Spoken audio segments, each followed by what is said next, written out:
Ladies and gentlemen, let me begin with a question that shakes the very foundation of how you see yourself.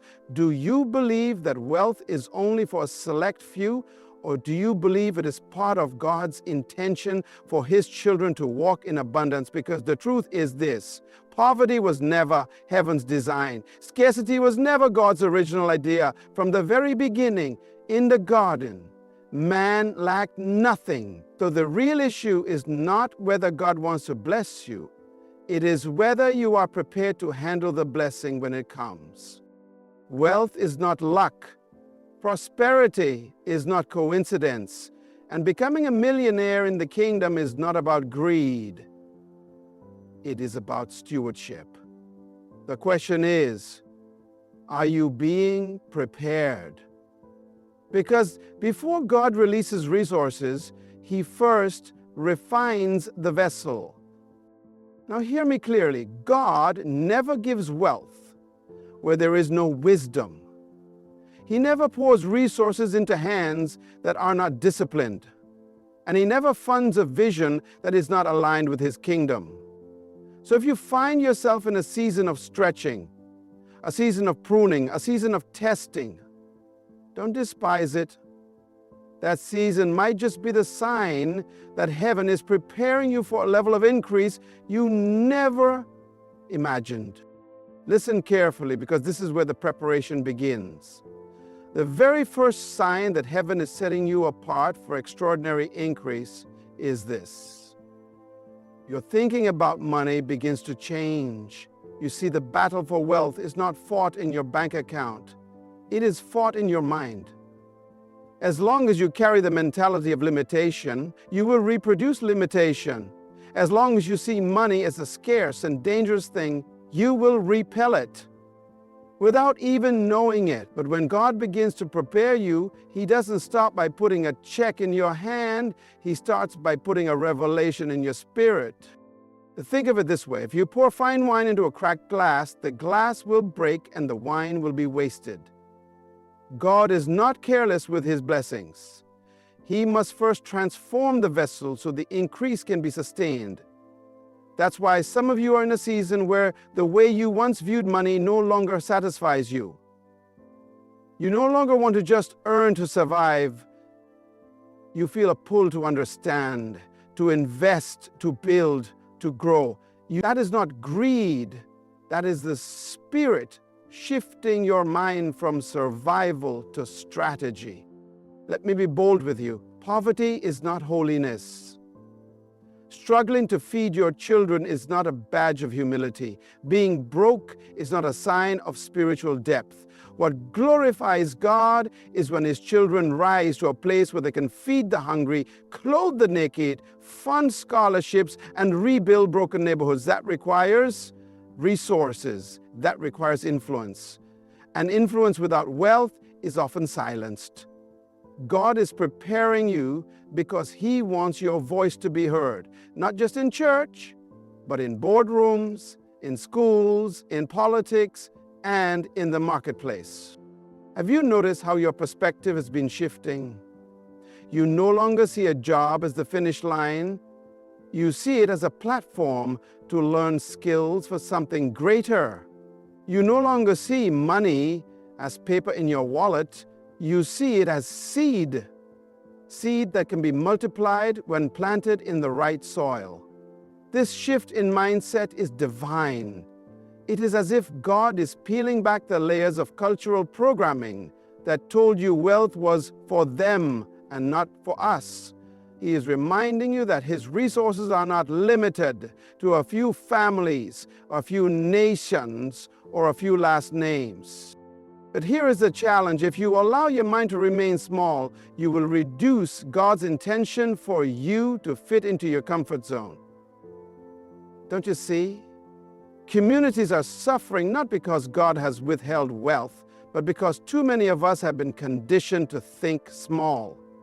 We have been told to aim for survival instead of transformation. We have been satisfied with charity when we were meant to be the ones creating the charity. Until we change our mindset, we will keep recycling poverty from one generation to the next. Think about a young child who grows up in a home where all they hear is, "We can't afford it, we don't have enough, people like us never succeed." That child becomes an adult carrying the prison of their parents' words. But when God begins preparing you, He breaks that prison. He puts a thought in your heart that says, "What if I am the one who changes the story for my family? What if I am the one who builds what they could not? What if I am the one who shifts the trajectory for my entire community?" That thought is not random, it is preparation. Beloved, let me tell you this. Millionaires are not created by money. They are created by mentality. You can give two people the same amount of wealth and one will multiply it while the other will waste it. The difference is not the money, it is the mindset. That is why God works on your thinking first. He stretches you. He exposes you to new environments. He allows you to read a book that challenges you, to hear a testimony that provokes you, to walk into a place that makes you say, "If they can do it, so can I." The shift in mindset is not just for your sake, it is for your children, it is for your community. Because when your thinking changes, you become a mirror for others to see what is possible. Your abundance can awaken someone else's faith. Your story can ignite another's imagination. Do you understand the responsibility? This is not about your personal comfort. It is about collective transformation. So I ask you, what are you thinking right now? Are you clinging to the old patterns that told you to settle, or are you willing to let God renew your mind? For if you can see differently, you can live differently. If you can believe differently, you can build differently. And if your mind can stretch to hold the vision of wealth, your life will become the evidence of it. This is where it begins. Not in the bank, not in the wallet, not in the paycheck, but in the mind. Change the way you think, and you will change the way you live. Change the way you live, and you will change the way your community thrives. And when your community thrives, the kingdom advances. That, my friends, is the sign. Now listen carefully, because this truth is sharper than a sword. Wealth is not released to the careless. Increase is never handed to those who mismanage the little they already hold. One of the most undeniable signs that God is preparing you for greater levels of financial blessing is that He begins to train you in the school of discipline. You may not like it, you may not understand it, but if you are paying attention, you will notice that the Spirit is watching how you handle what seems small, how you protect what looks ordinary, how you respond to what feels insufficient. And it is in that testing ground that your readiness for more is proven. Think of the farmer who holds a handful of seed. That seed looks insignificant. It could be eaten today to ease hunger, or it could be planted in the soil for a future harvest. The undisciplined man eats his seed and ends his future. The wise man plants it and multiplies his destiny. Many people pray for wealth but consume everything they receive, leaving nothing to multiply. When God begins to prepare you, He teaches you to resist the urge to consume and to embrace the wisdom of investing, saving, and sowing. Look at your own life. Have you noticed lately that the small coins matter to you more than before? That you are no longer reckless with your spending? That you pause before you swipe that card because something inside of you whispers, "This moment is a test"? That is not coincidence. That is divine discipline. God is teaching your hands to hold without wasting. He is teaching your heart to give without fear. He is teaching your mind to plan for tomorrow instead of living for today. And let me tell you this, Discipline is painful before it is fruitful. The world mocks it. Culture celebrates impulse. But heaven promotes those who can restrain themselves. Some of you are in a season where you feel frustrated because you cannot buy what you want. You cannot move as freely as others. You are restricted in what you can do. But could it be that this restriction is God's construction? Could it be that the limitation is not punishment but preparation? He is building in you the muscle of self-control.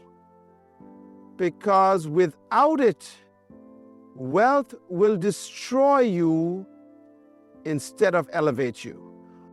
Imagine a man who receives a sudden inheritance of millions, but has never learned the discipline of patience. He will squander it on vanity and return to emptiness. But give that same inheritance to a man who has learned how to stretch one coin, how to budget with integrity, how to resist the trap of comparison. He will multiply that inheritance into generational stability. The difference is not luck. The difference is discipline. I need to speak to the community now. If we desire to see our neighborhoods rise from cycles of poverty, we must learn discipline together. We cannot keep teaching our children to live for the moment while expecting tomorrow to change. We cannot glorify waste and then cry for increase. Our young men and women must be taught not only how to dream big, but how to manage small. If we as a people cannot handle the salary, we will never handle the surplus. If we cannot manage the loan, we will never manage the legacy. Discipline is not optional, it is generational. Some of you may say, but it is hard. Yes, it is hard, but so is being broke. So is struggling every month. So is watching your children inherit your lack instead of your wisdom. Discipline is hard, but it is holy. Discipline is heavy, but it is necessary. And when God sees that you can handle the weight of a little without complaint, He knows you can handle the weight of much without collapse. So let me challenge you, do not despise the season of small tests. When you budget carefully, when you give faithfully, when you save intentionally, when you resist unnecessary pleasures, you are not losing joy, you are building capacity. Every act of restraint is a prophecy. Every act of diligence is a preparation. Every act of stewardship is a seed planted in the soil of your future wealth. And when the test is over and God sees that you are faithful with the little, He will entrust you with much. Not to boast, not to waste, but to impact, to lift, and to transform. For wealth without discipline is chaos, but wealth with discipline is kingdom power.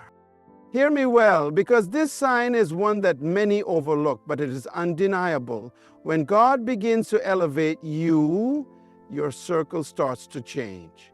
The people you once laughed with, the friends who once fit your rhythm, the voices that once guided you, suddenly feel like clothes that no longer fit. Not because they are evil, not because you are better than them, but because where God is taking you cannot be sustained with the same conversations, the same environment, the same patterns of thought. When heaven sets you apart for greater wealth, He reshapes the company you keep, for your companions are a mirror of your destiny. And look around you. Who speaks into your life? Do they challenge you to think higher, or do they keep you bound in cycles of smallness? God knows that iron sharpens iron, and so He begins to remove the dull blades from around you. The casual friends who are satisfied with gossip and entertainment begin to drift. The companions who spend more time complaining about their problems than searching for solutions start to fade. And though it may hurt, though it may feel like rejection, it is actually divine protection. For you cannot walk into abundance while chained to voices of limitation. Think of the eagle. When the eaglet is ready to fly, the mother stirs the nest. She makes it uncomfortable. She removes the soft feathers and exposes the thorns beneath. Why? Because the eaglet will never soar if it remains in comfort. In the same way, God stirs your relationships. He makes certain friendships uncomfortable because He knows you will never spread your wings if you keep dwelling in the nest of familiarity. And let me remind you, wealth is not built alone. Millionaires are not self-made, they are community-made.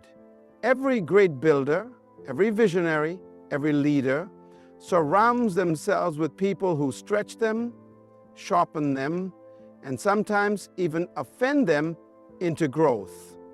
If you only sit with those who agree with everything you say, you will never rise beyond where you are. But if you walk with those who challenge your thinking, correct your mistakes, and provoke you to action, then you will expand beyond your imagination. This is not just about you as an individual, it is about us as a people. Communities that remain surrounded by the same recycled voices will repeat the same recycled failures. We must break the cycle by seeking out new conversations about investment, ownership, creativity, innovation. Imagine if instead of arguing about politics, our neighborhoods gathered to discuss business strategies. Imagine if instead of competing over status, we collaborated to create opportunities.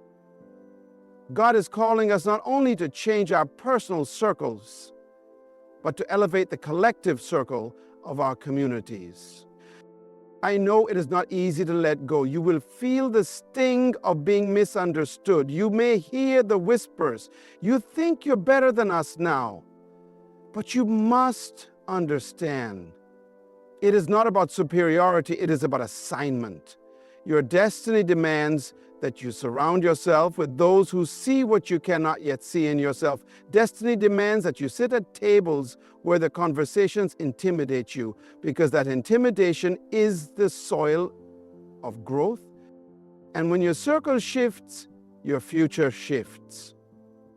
The people around you are like soil to a seed. If the soil is toxic, the seed will die, no matter how much potential it carries. But when God plants you in rich soil, surrounded by dreamers, thinkers, and builders, your seed of wealth will not only survive, it will thrive.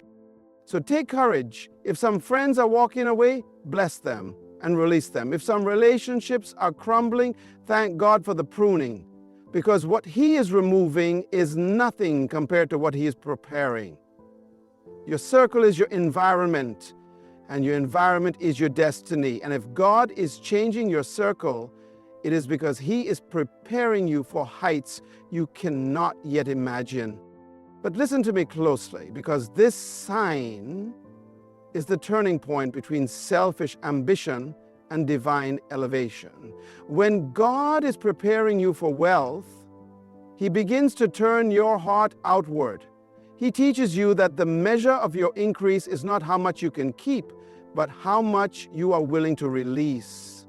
A selfish heart cannot be trusted with abundance, but a generous spirit, that is the kind of soil where God plants riches, because He knows the fruit will feed more than just one. You begin to feel a restlessness when you see someone in need. You start to notice the hungry child, the struggling widow, the broken system in your community, where once you would walk past and say, "That's not my problem," something within you now says, "What can I do?" That inner stirring is not guilt, it is preparation. God is aligning your wealth with compassion, because without compassion, money becomes poison. Think about this. Rivers are always fresh because they keep flowing, but ponds that hold everything become stagnant, full of disease and death.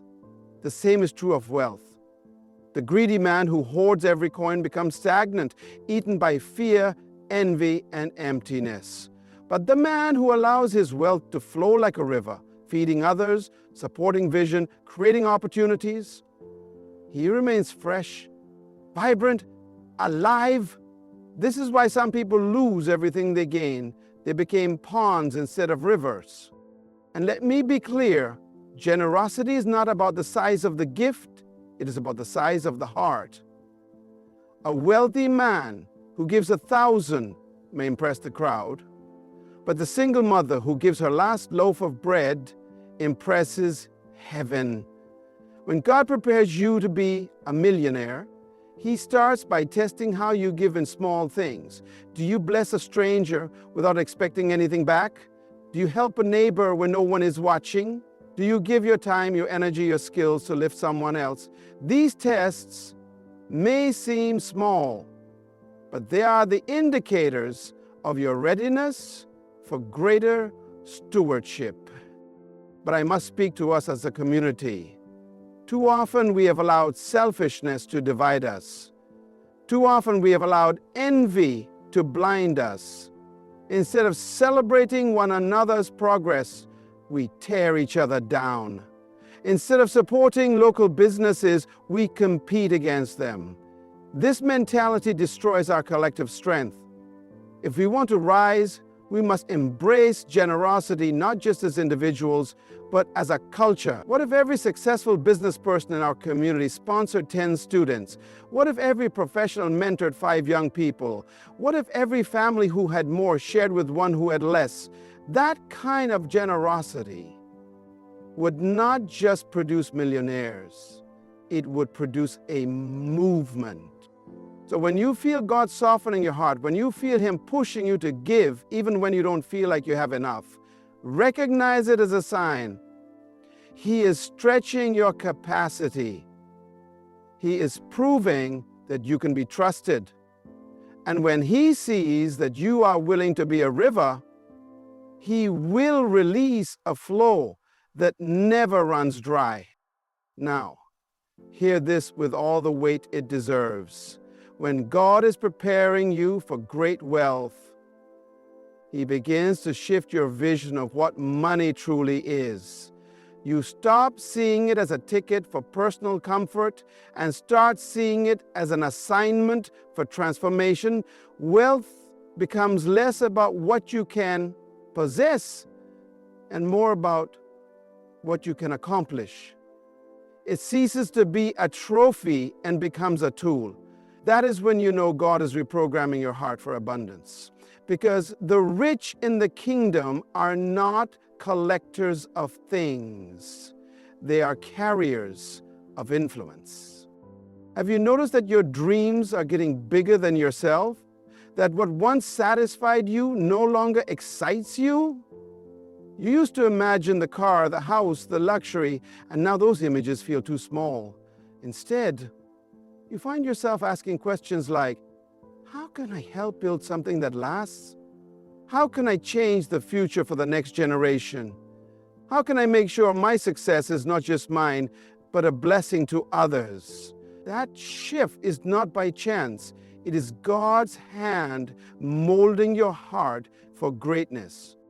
Think about Joseph in Egypt. Wealth was not given to him so he could boast about being Pharaoh's favorite. It was given so he could preserve nations in famine. Or think about the pioneers in history who built schools, hospitals, and movements, not because they needed their names on a building, but because they understood wealth as a mission. They knew money could open doors that talent alone could not. They saw that with resources, they could lift entire generations. This is the mindset God is awakening in you. And I must be honest with you, if your vision for wealth stops at your own comfort, then you are not ready. For comfort fades, but impact lives forever. A mansion can crumble, a car will rust, clothes will wear out, but a scholarship you fund can change a family line forever. A business you build can employ hundreds. A community center you invest in can rescue youth from destruction. Money in the right hands is not just currency, it is destiny on assignment.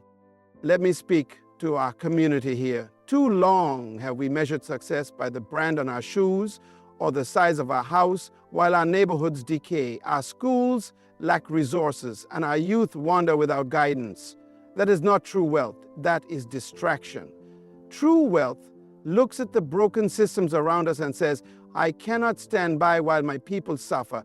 I must do something. True wealth sees injustice and answers it with investment. True wealth takes the dream of one and turns it into the hope of many. So when God stirs your heart to see beyond possessions, when He makes you restless with shallow goals and hungry for meaningful impact, understand this. It is the sign. He is teaching you that money is not your master, it is your servant. And when you use it as a servant, it will multiply its reach far beyond your lifetime. That is when you know you are being prepared for something much greater than riches. You are being prepared to change history. This last sign is perhaps the most misunderstood, yet it is often the clearest evidence that God is preparing you for greater wealth. You begin to face unusual tests, strange delays, and seasons that feel like hiddenness. You cry out for progress, yet doors close. You pray for opportunities, yet silence meets your request. You watch others move ahead while you remain in the shadows, and it feels unfair. But hear me well. Hiddenness is not punishment. It is protection. Delay is not denial. It is development. The refining fire that you are walking through is not meant to destroy you. It is meant to shape you into someone who can handle the weight of what is coming. Gold is never given its value in raw form. It must pass through the fire where heat burns away impurities. In the same way, your current trials are stripping away the things that cannot go with you into the next season. Pride is being burnt out. Impatience is being burnt out. Shortcuts are being burnt out. Because what good is wealth if your character collapses under it? What good is influence if your ego destroys what your hands built? God loves you too much to let success crush you, so He allows the test to prepare you for the testimony. Think of the young tree planted in open soil. If it grows too quickly without strong roots, the first storm will uproot it. That is why the winds must come early, so the roots dig deeper. That is why you face pressure now, so your foundation will be unshakable later. Do not curse the storm. It is securing your future. Do not despise the silence. It is building your endurance. And this is not just about individuals. This is about us as a people. Too often we want overnight prosperity, but communities built overnight crumble overnight. If we truly want generational wealth, if we want our children to inherit more than struggle, then we must be willing to endure the process of preparation. We must let time refine us. Let hardship teach us. Let patience build us. Quick riches without wisdom will destroy not only a man, but an entire people. But tested wealth, wealth that has passed through discipline and delay. That wealth builds schools, creates jobs, heals families, and lifts generations. So if you feel like you are stuck, if you feel overlooked, if you feel pressed on every side, do not lose heart. This is the sign. God hides His greatest treasures until the right time. Diamonds are formed in darkness before they shine in brilliance. And so it is with you. The pain, the delay, the stretching, these are not accidents. They are confirmations that you are being prepared for something bigger than you can see right now. And when the season shifts, and it will, you will look back and thank God for every closed door, every no, every long night of tears, because those were the very tools He used to prepare you for abundance that will not only change your life, but ripple across your family, your community, and the world. Now, as we come to the close, let every word sink deep into your spirit. 6 signs, 6 divine indicators that God is shaping, molding, preparing you for wealth beyond imagination. He shifts your thinking so your mind can hold abundance. He trains your hands in discipline so you can manage what is coming. He changes your circles so you can grow in the right soil. He softens your heart so you can give like a river, not hoard like a pond. He stretches your vision so that wealth becomes a mission, not a possession. And He refines you through trials, so your foundation is strong enough to carry the weight of destiny. Do not walk out of here thinking this was just another message. No, this was heaven's reminder that your current season is not random, that your struggles, your changes, your stretching are all preparation for something greater. The truth is this: wealth is not about what you will buy, it is about what you will build. It is not about how high you rise, but how many you lift as you rise. So I leave you with this challenge. Don't waste the signs. Don't ignore the lessons. Don't despise the delays. If you align yourself with what God is showing you, there will come a day when you will not only see the fruit of wealth, but you will see communities transformed, families restored, nations influenced, and generations blessed because you chose to prepare. May you be faithful with little, so you may be trusted with much. May your wealth never become a chain, but always remain a channel. And may your life be the evidence that God still raises men and women to finance His vision on the earth. Good luck on your journey, and from the depths of my heart, thank you. Thank you for listening, thank you for believing, and thank you for daring to step into the destiny that is calling your name.